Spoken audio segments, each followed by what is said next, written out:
your home and life savings. My name is Attorney Yoon from Estate Law Center USA, also known as Gertis and Associates. We are a national law firm with offices and attorneys in multiple states, specializing in estate planning, elder law, and asset protection. So let's go over today's schedule. The first step is we're going to look into the 3 steps to plan and protect your estate, meaning your home and your life savings. Then we will create an action plan on how you can actually protect everything that you own. And as time allows at the end, I will open it up for a brief question and answer session. And for those of you that like a free consultation on asset protection, I will be more than happy to speak with you on how you can best manage your assets. So, what is asset protection? Some of you may be more familiar with it than others, and it's exactly what it sounds like. A way to protect your assets and ensure that you have full control over your properties. Having heard that, you might be thinking, who are we protecting our assets from? Well, I'll be referring to them today as the predators, and that includes your debt creditors, lawsuits, remarriages, divorces, long-term care costs, Medicaid, the government, and unfortunately, sometimes even our own family members or relatives. In the face of these different groups, some of the questions that I often get asked is, can I protect everything that I own from the government, from long-term care, from my family? How can I protect everything that I own? I also get asked, what's a trust? What's the difference between a revocable trust and an irrevocable trust? You see, you have to understand that there are many different types of trusts, and they have different purposes. So you're going to want to find one that's going to fulfill all your wishes, wants, and concerns. How can I avoid the probate court? Do I even need to? We'll learn about the probate process when you don't do a trust. We'll learn how we can prevent the probate court from taking control over our assets when we die, or if we were to become mentally incompetent. Can I or should I give my stuff to my kids, to others? We'll learn about the different ways we can transfer our assets to our loved ones when we die, instead of the generic way. Everything to my loved ones with no protection. If I give my stuff away, will it take 60 months for it to be saved? Now, this question is in regards to Medicaid recovery. We'll learn about ways of protecting our assets to be able to qualify for Medicaid and protect our assets from these long-term care costs. What is a power of attorney? What's a living will? What's a healthcare proxy? We'll learn about these ancillary documents that you should sign when you execute a trust. We'll learn about the risks and benefits of these documents when you sign them. Finally, we'll learn how we can legally avoid the estate tax. Some people refer to this type of tax as the death tax because it's a type of tax you only incur upon your death. You see, when you die, the government will total up everything that you own. And if you're above a certain level, the government can tax you as high as 40% of the value of your assets. So we'll learn how we can legally avoid this estate tax.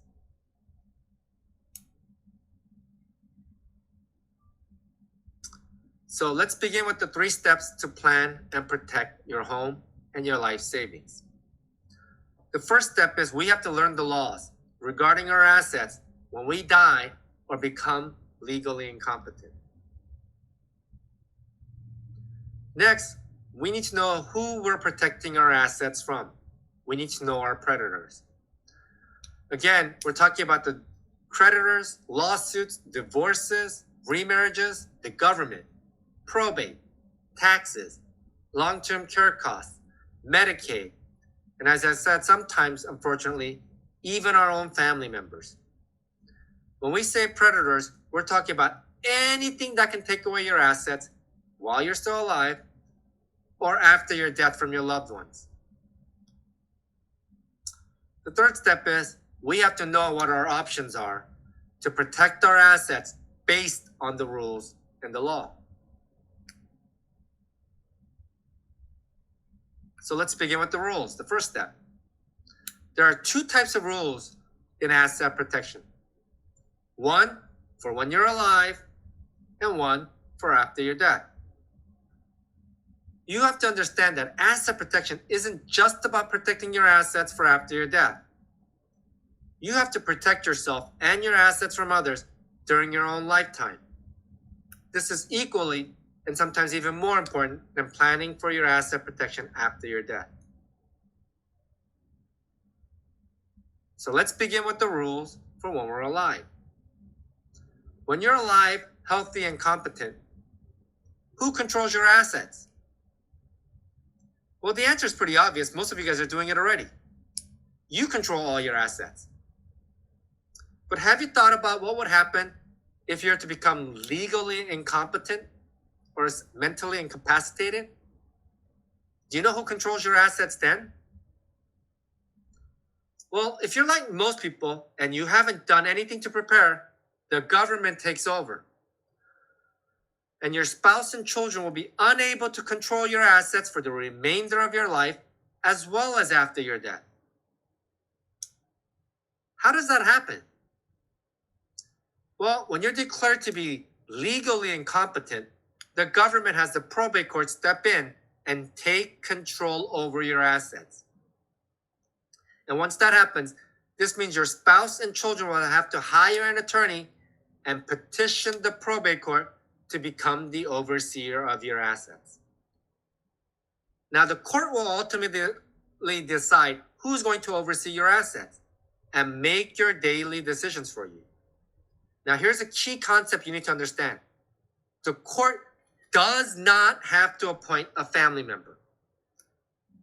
If you're deemed to be incompetent, the court will initially appoint a guardian to make the daily decisions, a conservator to manage the assets, an attorney to make the legal decision, and a doctor to determine the competency. Now, who pays for all the costs of these people that the court just appointed? You do. As I said, the court does not have to appoint a family member as a conservator. The court can appoint anybody it wants for the rest of the incompetent person's life. Now, even if the court does appoint a family member as a conservator, they're not free to do anything with the assets. They actually have to go back to the court and report what they did with the assets every year. They have to keep an accounting and report all that was done with the assets. Now, some of you might be thinking, well, I have a financial power of attorney, so I'm good, right? Well, that depends. That's because you have to have the right financial power of attorney, because they're not all the same. And if you don't have the right one, for example, it doesn't deal with mental incompetence, you actually have to go through the same legal process we just went over. Now, keep in mind, even if you do have the right one, things won't always go smoothly, particularly when it comes to companies and properties. That's because the banks won't always support you. They'll still tell you to go to court and get that stamp of approval. That's because the financial power of attorney is abused a lot. And there are plenty of people who don't want you to know that you're being taken advantage of. So the banks just don't want to have to deal with the legality and liability of your situation. So they will tell you to go to court anyway. So you have to have the right financial power of attorney, because most of the time it does work. And in the cases that it doesn't, which I've seen happen many times, it makes it even more important for you to know about an alternative called a living trust with the power of attorney, which will guarantee that you won't have these kind of problems. We'll be talking about living trust a little bit later today. Let's continue with the rules for when you die. Do you know where your assets will end up after you die? Well, most people end up in what we call the no will category. That means they have no will, no trust. They don't have anything in place. There might be a variety of reasons for this. They either procrastinate, thinking I have plenty of time and never got around to it, or some people never think about it. Now, keep in mind, this legal process that I'm about to go through is the same process when you're declared to be legally incompetent as well. So, if you don't have anything in place, when you die, or if you were to become incompetent, the government has the probate court step in and take control over the assets. What the court's going to do is it's going to take over the assets and freeze them. And you can't do anything with those assets as a spouse or a child. And if you do touch those assets, the court's going to require that you bring every occasion you touch the assets back to the court, because you're not legally authorized to touch the assets. As I said, the assets are frozen. So if you're one of the few households where there might only be one wage earner and you're a house husband or a housewife, you actually have to petition the probate court to be able to gain access to some of it just for maintenance. It's called spousal support. There's also zero privacy. Everything becomes public information. Now, this probate process nationally, on average, takes 1 to 2 years minimum. And it will end up costing you anywhere from 5 to 20% of the value of your assets. Now, it will take longer than the 1 to 2 years minimum and cost more than the 5 to 20% if people are fighting over the assets that are going through probate. And you will have to pay for all of it. You also have no control where your assets will end up. If you don't have anything in place, think about it. No control whatsoever. The surviving spouse may only get a third to half of the assets. If you've got assets in more than one state, say you own property in New York, in Georgia, and Florida, you will actually have to go through this probate process in every single state you own assets.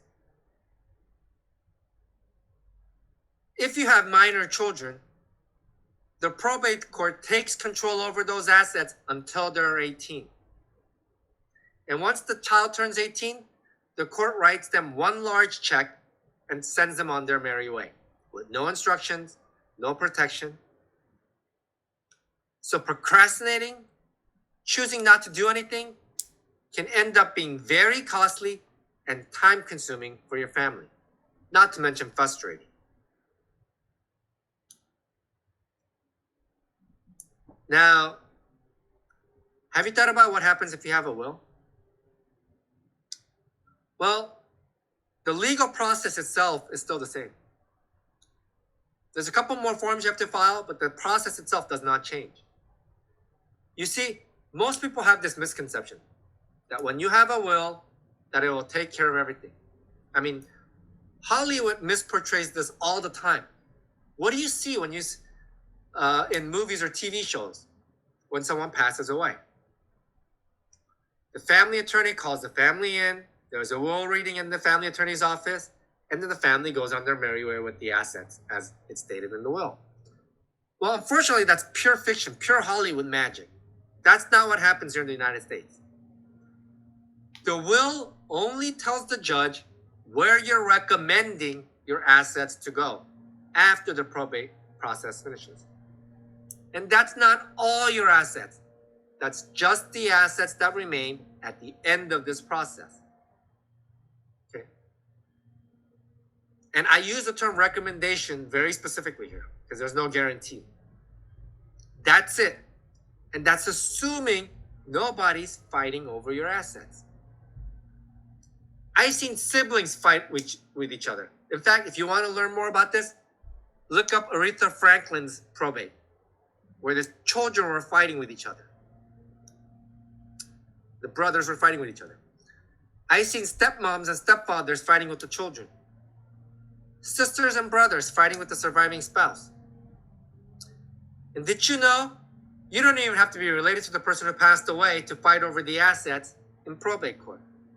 Anybody who thinks they have any rights to any of those assets can fight over it in probate court. Now, if you die with a will, the will will be filed with the probate court, but the same process happens. The assets will still get frozen. Everything's still public information. That includes your will. Anybody who wants to can go get a copy of your will once it's been filed with the probate court. It will still take you 1 to 2 years minimum to go through this process with the same average expense of 5 to 20% of the value of your assets. Again, if people are fighting over your assets, it will still take more than the 1 to 2 years and cost more than the 5 to 20%. Now, if you have properties in more than one state, even with the will, you still have to go through this probate process in every single state that you own assets. If you have minor children, the guardian that you've named does not manage those assets for you or your children. The guardian is just who you've recommended to the judge should have physical custody over your minor children. You will still have to go through this probate process and still have someone designated to manage those assets for the minor children. Now, even though the person is designated to manage the assets, they still have to go back to the court every year and report what was done with those assets. And those assets generally cannot be touched for the minor children's benefit while they're still minors. Once the minor children turns 18, the court writes them one large check and sends them on their merry way. They just get that one lump sum with nothing protected and no instructions.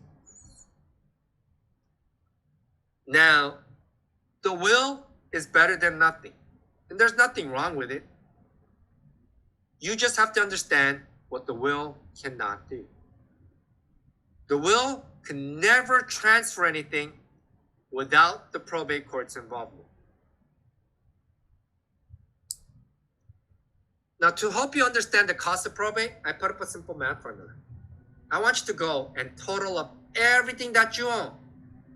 And once you have that total figure, multiply it by 5 to 20% of that total value.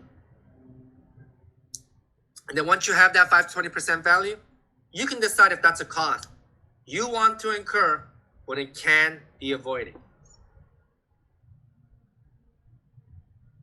Now, if you're having to go through this probate process, whether you did your will or you didn't, do you know what happens to your assets if you have any debt?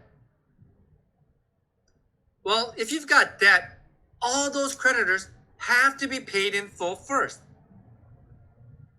The list of priority on who receives your assets through this process is the debt creditors, the IRS, the court, the attorneys, credit card bills, and anybody else that thinks you owe them money in their lifetime, including any unpaid medical bills and your funeral costs. The last people to receive anything are the people you most want to receive your assets, your beneficiaries. The last people to receive anything through this process. So if you want to avoid having all your assets liquidated by all these other people, you have to do more than just the will. Now, what are the alternatives to a will? And how do you avoid this probate process? Well, I'll be talking about living trust, which is the best way. But I want to talk about a few other alternatives before I get into the trust. Now, I'm sure most of you, if not all of you, have bank accounts.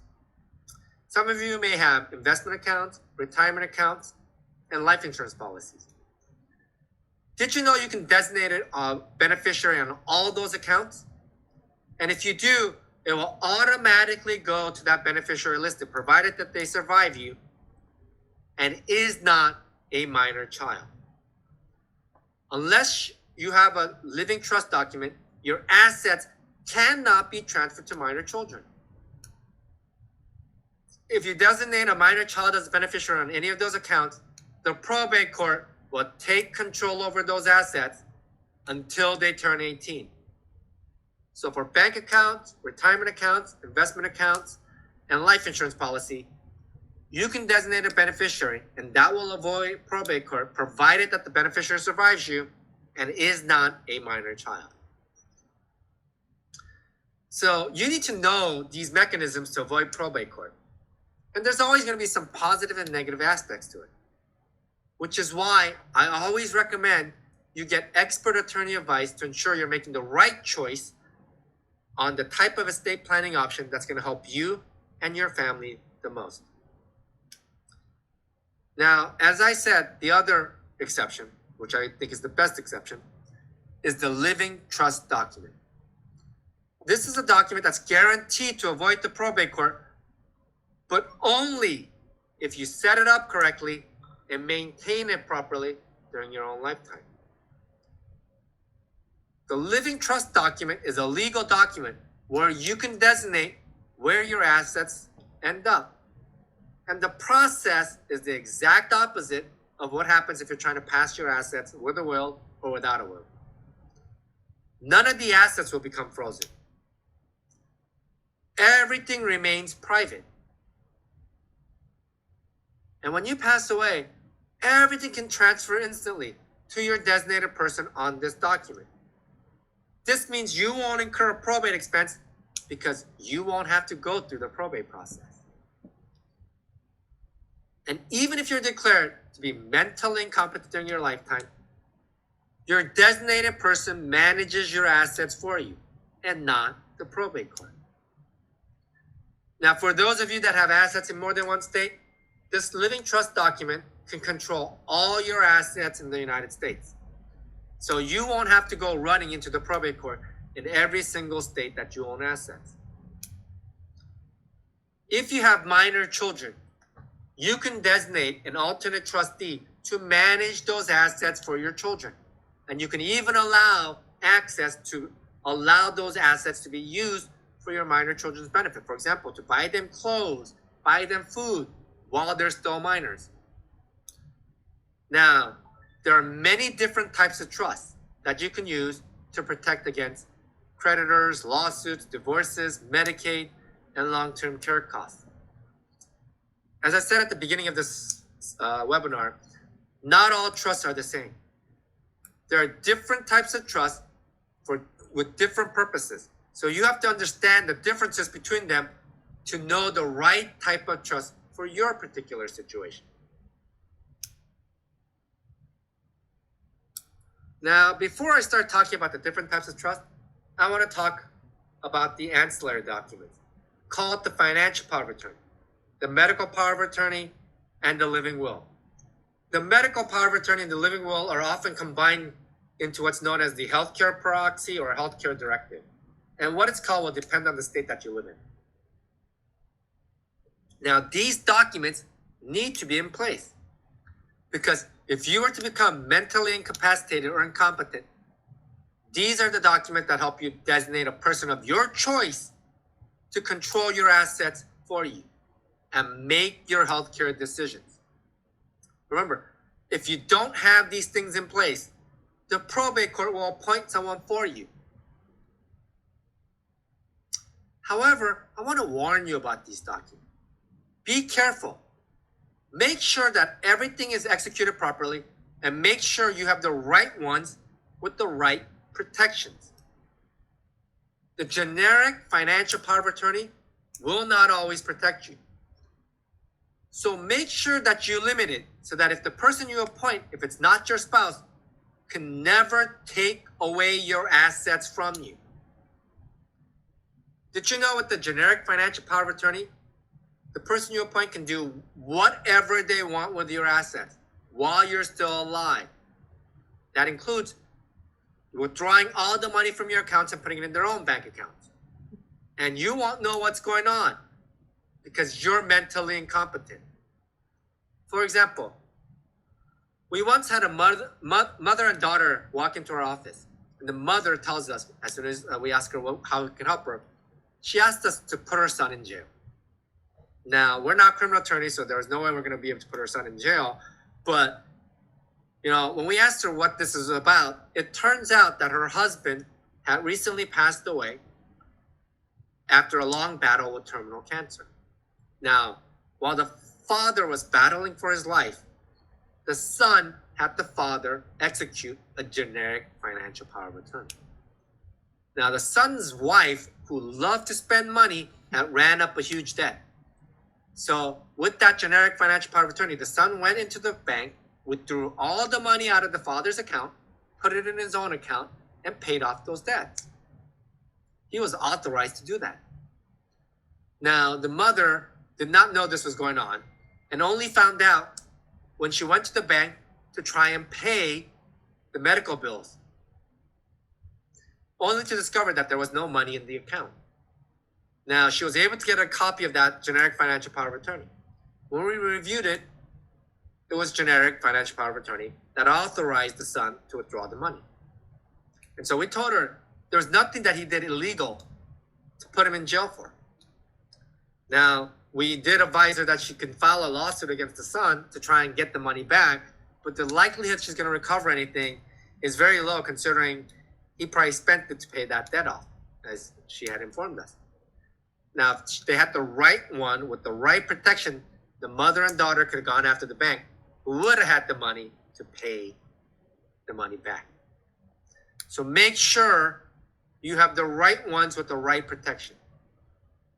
Now, for the medical power of attorney, please put some thought into it so that your family doesn't read a generic and vague document and don't know what it is you want when it comes to your life and death decisions. Do you know what happens when they don't know what you want? Your family members will start arguing with each other, agonizing about who's right or wrong about your life and death decisions. Everyone at that point will have a different opinion on the decision to make. And they'll all think that they're right. So make sure that when you execute these documents, you do it because you care about your family and you want to make it easy for them to help you when this crisis happens. So do it correctly. Put some thought into it and get some expert advice.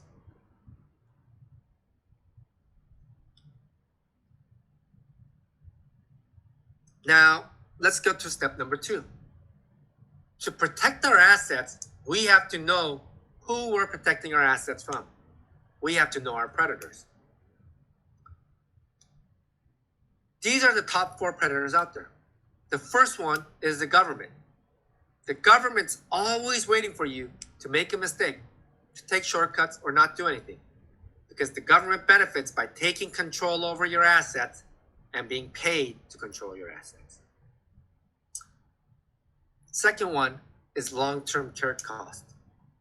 This is the number 1 financial devastator for a lot of senior citizens because they didn't prepare properly for the astronomical long-term care cost, for if they need to go into a nursing home or if they need home care.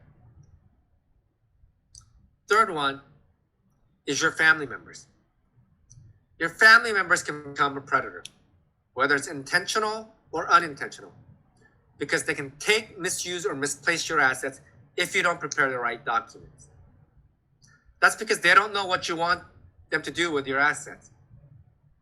Sometimes the decisions that they make on your behalf for your own good can also be financially devastating for you, which is why you need to make it clear to them what you want them to do with your assets. Finally, anyone can become a predator. We live in the United States. We're a very litigious society. I want you to keep this concept in mind. Anybody at any time can be sued for any reason. A lot of business owners understand this concept. Now, to drive this point home, I'll tell you about a case about 20 years ago. A woman sued McDonald's and won millions from McDonald's. Do you know why she sued McDonald's? She bought hot coffee through a drive-thru window, and as she was driving away after receiving her hot coffee, she spilled it on herself and then sued McDonald's, saying, "I got burned because I spilled hot coffee on myself because you didn't warn me that this coffee was hot." That's it. That was the reason why she sued.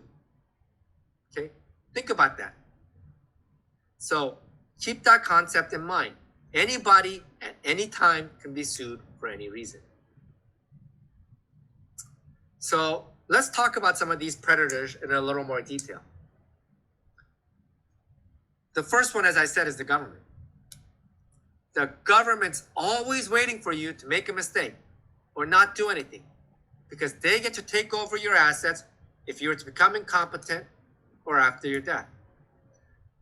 We already talked in detail about the probate process. Now, what about estate taxes, Uncle Sam? Some family members, when they die, will owe a significant amount of federal and or state estate tax. The U.S. government taxes citizens of 40% federal estate tax if you have a certain amount of assets when you die. Now, with the inflation index, it's currently about $13 million, that threshold. However, on January 1st, 2026, that threshold is going to drop significantly down to between 5 and 6 million. And when you die, if you have assets above that limit, anything above it, the federal government will take away 40%. Some states have their own state estate tax of up to 16 to 20% if you meet a certain threshold of assets. Now, that threshold is not the same as the federal government's threshold. For example, if you live in the state of Massachusetts, the threshold is only $1 million. Anything above $1 million, Massachusetts will tax you at 16%.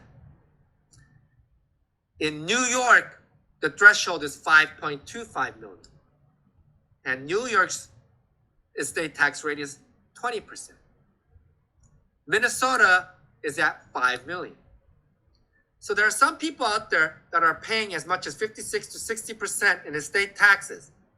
And then they incur an additional cost of 5 to 20% on top of that because they have to go through the probate process. Just because they didn't plan their asset protection correct. Is this avoidable? Absolutely. All the things that we talked about today are avoidable. And if estate taxes is something that your family will have to face in the future, please go talk to an expert estate planning attorney that specializes in estate tax avoidance. Okay? Goes beyond just general estate tax law regarding wills and trusts. So make certain that they handle estate tax avoidance. Now, the next predator I want to talk about is long-term care costs. This is the number one financial devastator for a lot of senior citizens. Did you know that currently the number one reason people file bankruptcy is not because their business failed? Number one reason for a bankruptcy proceeding these days are because they didn't plan properly for these long-term care costs. This is the number one financial devastator for a lot of senior citizens. Now, why do people end up in Medicaid?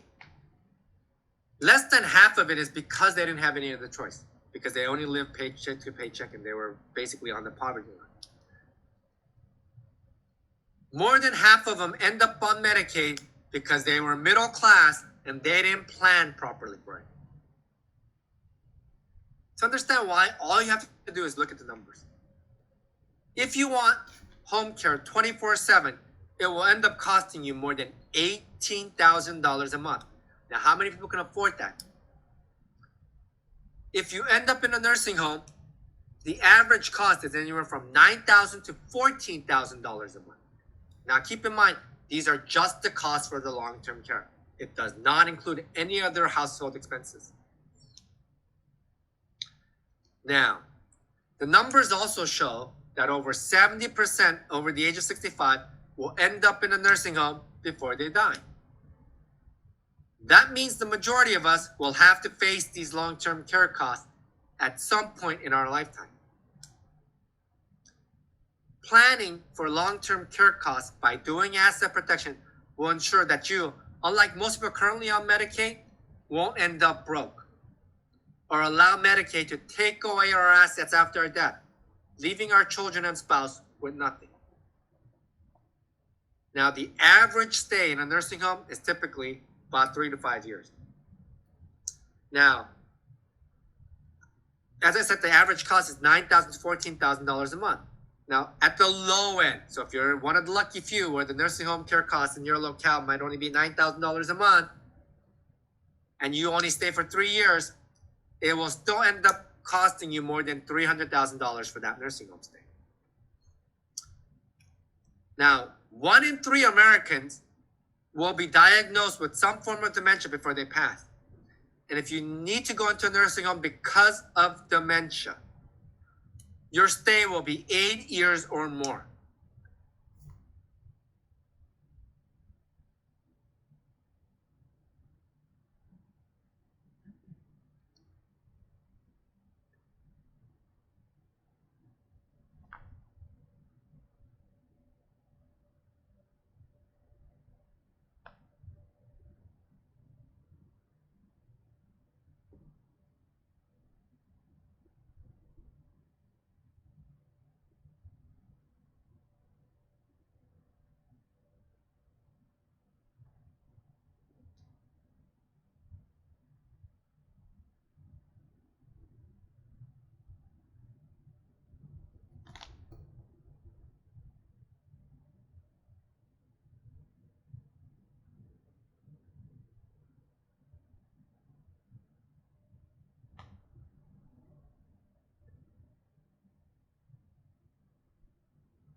Apologize for that.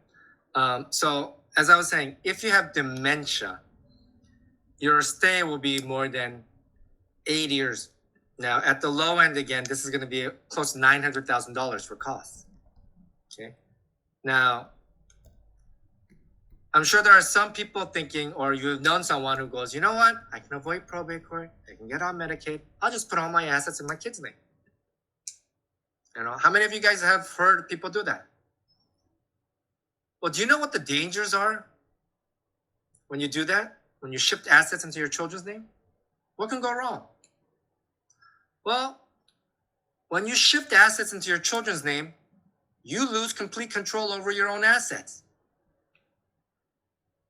Have you thought about what would happen if after you moved all your assets to your children's name, they're the ones who end up getting sued? They can lose your assets in that lawsuit. Or what if they die before you? The assets won't come back to you. Or the most likely reason. What if they end up getting a divorce after you put all your assets into your children's name? Your assets may end up with that ex-spouse. In fact, we recently had this happen to one of our clients. She comes running into our thing, decided to use the shortcut, put all her assets in her son's name. And for 10 years, everything was fine. The reason why she came running into the office was the son had gotten a divorce and the court awarded her home to the son's ex-wife. As soon as the court awarded that home to the ex-wife, guess what her ex-daughter-in-law did? Kicked her out of the house she was living in. And that's why she came running into our office to try and get that property back. Now, that was a problem because now it's with the ex-wife. She won't be able to get it back. Now, what about capital gains tax? You've just shifted that burden to your children. If you do things correctly with expert advice, you can minimize or even avoid the capital gains tax. As for your children, your concern is when they will use your assets and how. Whether they take it, their spouses take it. I've had parents that give property and a significant amount of money to their children only to discover that it's all gone. As we like to say, life happens for your children. It does not go on pause just because you put all your assets in their name. The new spouse takes it, divorces happen, lawsuits happen, or the children have no other choice but to use up all your assets. So if you're going to try to shift assets into your children's name, please do it correctly, where it's protected for you while you're alive and remains protected for your children after your death. Now, for Medicaid purposes, don't shift assets into your children's name. We just went over all the things that can go wrong. But for purposes of Medicaid, did you know that Medicaid will look back 5 years? So if you shifted those assets into your children's name within that 5-year period, Medicaid is going to penalize you. They'll either disqualify you or they'll take those assets away from you anyway after your death. So if you want to plan for Medicaid, just in case you end up in a nursing home, do the right type of trust. There is a specific type of trust where the government will allow you to put everything that you own into this trust. So that in case you end up on Medicaid or you want it after 5 years, those assets are protected for you while you're alive. It can also help you to qualify for Medicaid when you have too many assets. And you're still in control. So your children can't use it or lose it to their divorces or lawsuits. And when you die, Medicaid won't take those assets away. So not only is it protected for you, but also protected for your children. Now, how does your family members end up a predator? For example, how does your surviving spouse become a predator? Well, generally, when you do a will or a trust, you say, I want everything to go to my spouse first, then to my children, then to my grandchildren. Well, have you thought about what would happen if your spouse were to remarry after your death?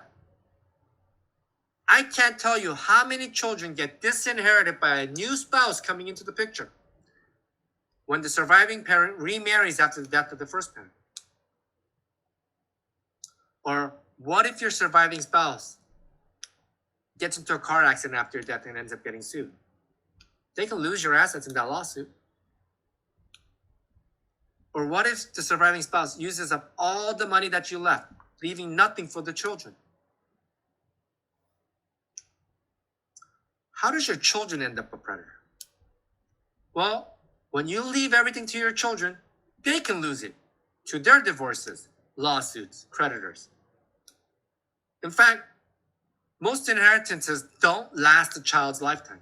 They end up losing most of it in divorces. So, what are our options to protect our assets? Well, most of you guys are probably using the first option. Use the government's route. You do nothing. Remember, the government's always waiting for you to do nothing or make mistakes. We talked about the probate court. Now, what about long-term care costs? How do we protect against that? Well, some of you may have long-term care insurance. If you do, please have it analyzed to see what the benefits are and how long those benefits will last you. Because if it were to run out or you don't have any, please talk to an expert attorney to help you protect the assets properly against these long-term care costs. This is a very specialized estate planning area of law, not just general estate planning about wills and trusts. So talk to an expert. Now, how do we protect our assets? Well, we'll be talking about trust. Keep in mind there are different types of trust for different purposes, and they have different levels of asset protection. Now, let's talk about trust in general. When you create the trust document, you are the creator of that document called the grantor. For most trusts, you'll also be the trust manager called the trustee, meaning you manage everything you just put in this trust. Also, for most trusts that people do, they will be the initial beneficiaries, meaning you can do whatever you want with your assets. So for most trusts, nothing really changes when you create the trust document, as long as you're alive and competent. You're just preparing a standby document in the event of your death or if you were to become incompetent. Now, just because you create your document, the process isn't complete. The document doesn't mean anything until you integrate all your assets with your trust. All your assets outside your trust remain unprotected. So when you do your trust document, your attorney has to help you put your assets into the trust correctly. This is very technical. Many people try to do it themselves, and they think everything is right. Usually, they never realize it wasn't done correctly. Do you know who usually realizes it was incorrect? Their family members when they get stuck in probate. So please, make sure you get expert advice and have your attorney help you do it correctly. And once you do it correctly, maintain it properly so that when you die, your assets can be passed to your loved ones instantly, privately, peacefully, and at no further cost. So make it easy for your family. Now, what are the different types of trust? There are 3 different broad categories I want to go over today. Now, keep in mind there are different types of trust within each of these categories. The most popular ones are the revocable trust that's on your left. This is a trust that you can revoke, terminate, or amend at any time. You control everything. You manage everything. You can do whatever you want with your assets. You don't have to get a separate tax ID, and you don't have to file separate tax returns for it. But this standby document automatically transfers your assets to your loved ones according to your instructions here. Now, this has the lowest level of asset protection. It will protect against probate, though. Now, the irrevocable tax avoidance trust that's on the right is only used in the event you will owe estate taxes. If you have assets above that estate tax threshold, whatever is above it, you can put in this irrevocable tax avoidance trust to try and minimize or avoid that estate tax. But for this type of trust, you cannot be the trustee, so you're not managing anything in here. You can't change anything. You also have no access to any of the assets you put in this trust. You have to go get a separate tax ID for it and file a tax return for it every year. You don't own the assets you put in here anymore. It's a completely separate entity from you. Now, the middle trust is a hybrid between the revocable trust and the irrevocable trust. This hybrid trust combines the revocable trust where you can control it and amend it, and it combines the irrevocable trust for asset protection. Now, for this type of trust, you could be the trustee. And in most states, you will need a co-trustee to help you manage the assets, so you lose a little control. You can amend the trustees and beneficiaries here. You don't need a separate tax ID, and you don't have to file a separate tax return for it. This is an irrevocable type of trust, but it combines some of the revocable for the control and certain amendments. Now, if you were to get sued, you want to protect it from lawsuit, or you need to get on Medicaid, this is the type of trust you would use. You put all the assets that you want to preserve and protect for the rest of your life to pass to your loved ones in this asset protection trust.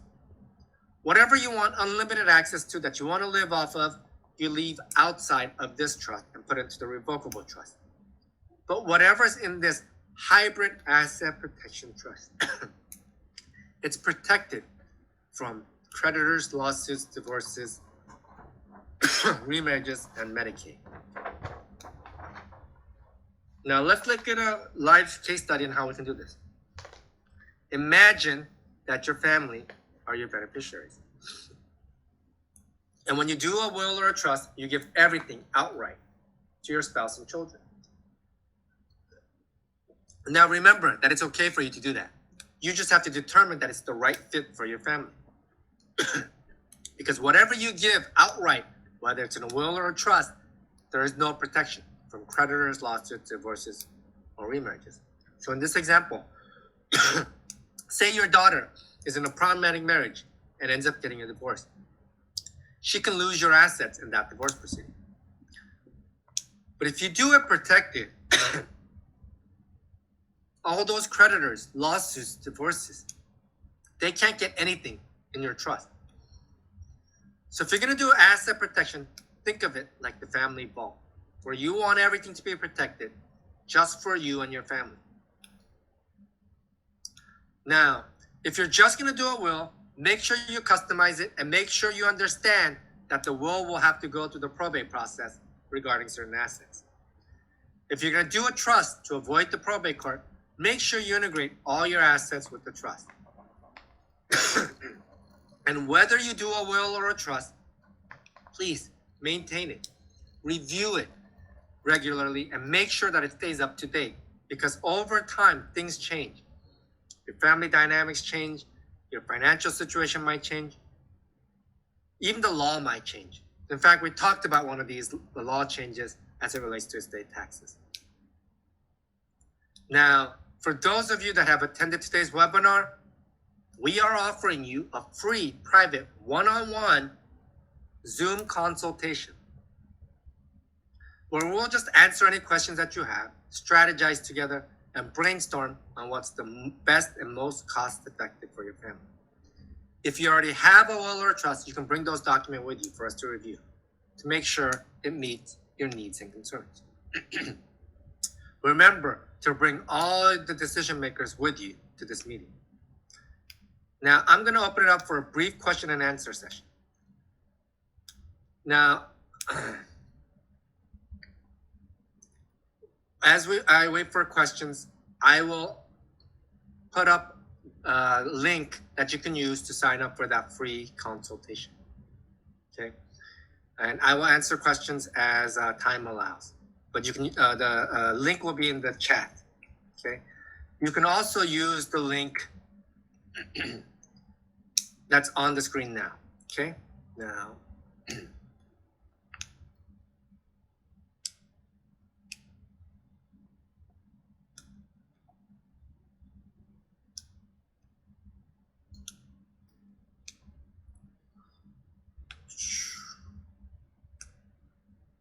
Let me see. People were saying they were having trouble seeing the slides. I apologize.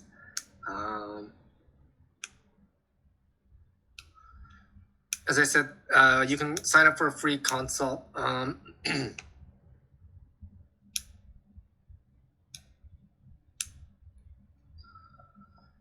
So hopefully the recording will show the slides. If not, I can go over any of the information at the free consult. I apologize for the technical difficulty. The power went off for a short while, but the internet took longer to get back on, and so I apologize. And I will put the slides from where we were at, and every maybe 10-15 seconds go to the next slide. And I will answer any questions that you have. So someone asked what the recommendation if the beneficiary on life insurance is a minor.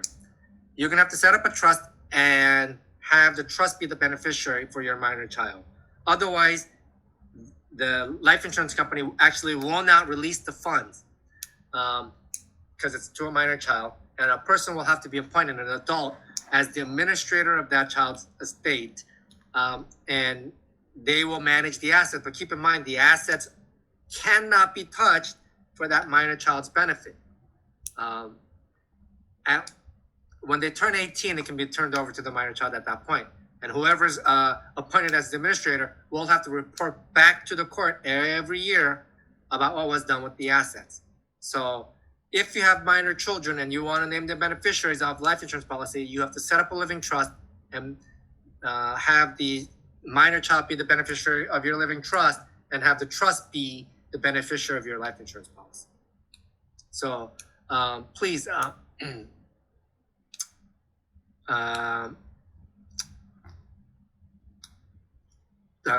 an appointment so we can talk about what your options are, because if you leave it as a minor child, they cannot receive anything until they turn 18, and so someone has to be appointed as an administrator.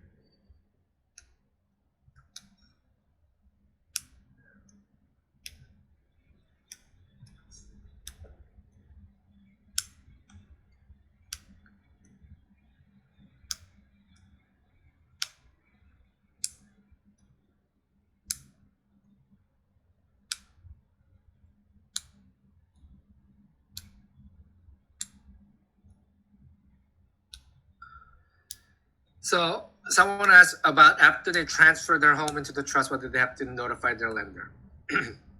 Now, you actually cannot do an irrevocable type of trust if you have a debt on that property, because the lender is going to not allow it. They're going to actually use their acceleration clause if you're doing an irrevocable type of trust.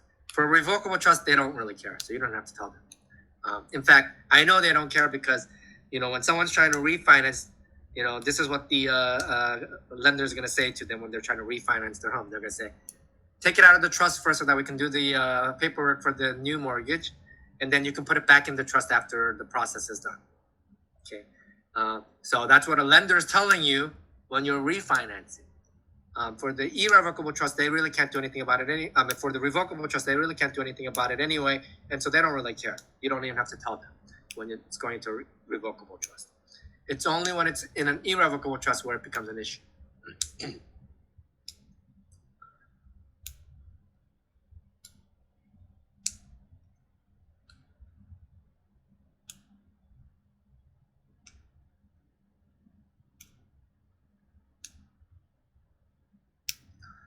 So if you should not be losing your homestead exemption if you're doing a trust, if it's set up properly. So if you already did your trust, you can let us, you can schedule that free consult so that we can actually look at your trust together with you to see whether you still have it or not.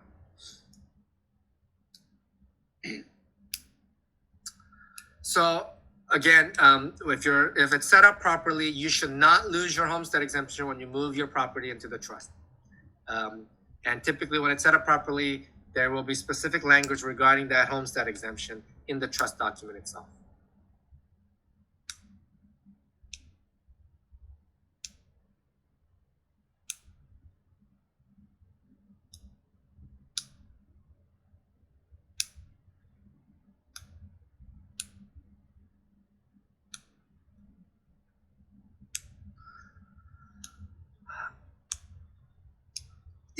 Someone asked if your trust is the beneficiary, if the list the beneficiary as only one of the two kids, the other kid's spouse should not be able to get anything from your other kid because they're not even married to that person.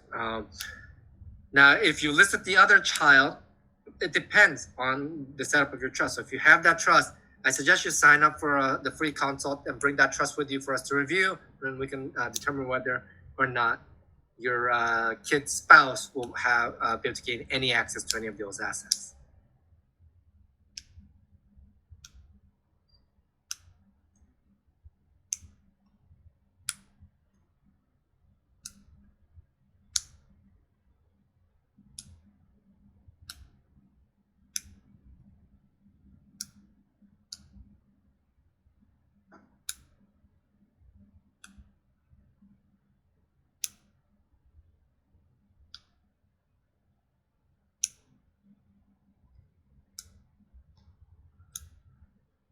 Okay. I will put the link you can use to sign up for that free consult. And I have put it in here. You can use for the free consult.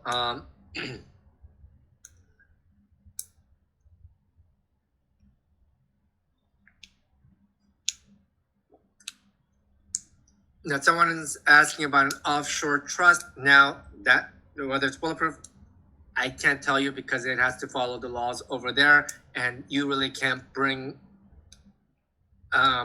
You try to control the assets in the U.S. with an offshore trust. Keep in mind there might be many issues with that, and so that might not work for your purpose.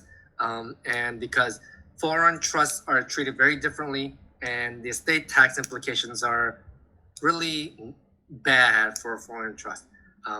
Any assets above $65,000 in the United States will be taxed at 40%. So it's something you want to really be careful of having what's deemed a foreign trust, especially when it's controlling U.S., trying to control U.S. property.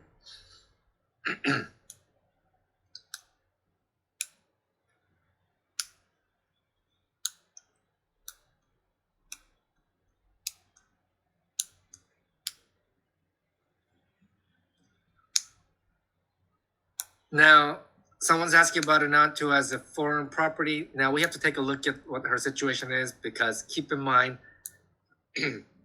there may be huge estate tax implications for that foreigner who owns property in the U.S. because the exemption on that estate is only $65,000. So anything above that $65,000 will be taxed at 40%.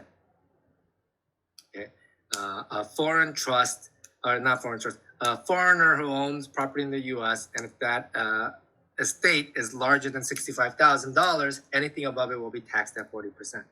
So that is something you're going to want to consider when you do any sort of planning. But to really get into the specifics, we would have to get into the specific situation there. And so please sign up for a free consult.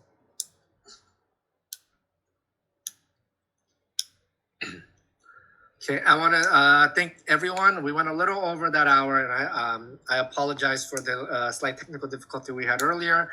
For those of you that you can sign up for the free consult, and I can go over anything that you missed because of the difficulty.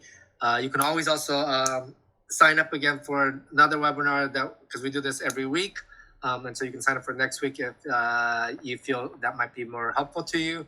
And so I just want to thank everyone for attending. I'll answer that one last question. A beneficiary can be an individual that's outside the U.S. That's fine. There's no issue with that. You just have to make sure that if you're doing a trust, that the trustee can hold on to and manage that asset until it can be transferred to that individual that's outside the country. So you can use the same place you went to register. You should be able to register for a new one. To sign up for that, or you can go to our website, which is www.gklawgroup.com. Let me see if I can get that on the screen for you. Let me see if the website's here. I will put that on this chat because it's not on our slide.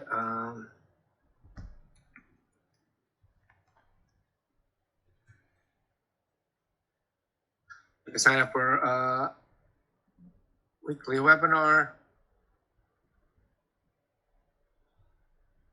And you can use this link to sign up for the weekly webinar. Okay? Thank you, everyone. Have a great rest of the day and rest of the week. Hope to see each and every one of you at the consult. Thank you. Bye.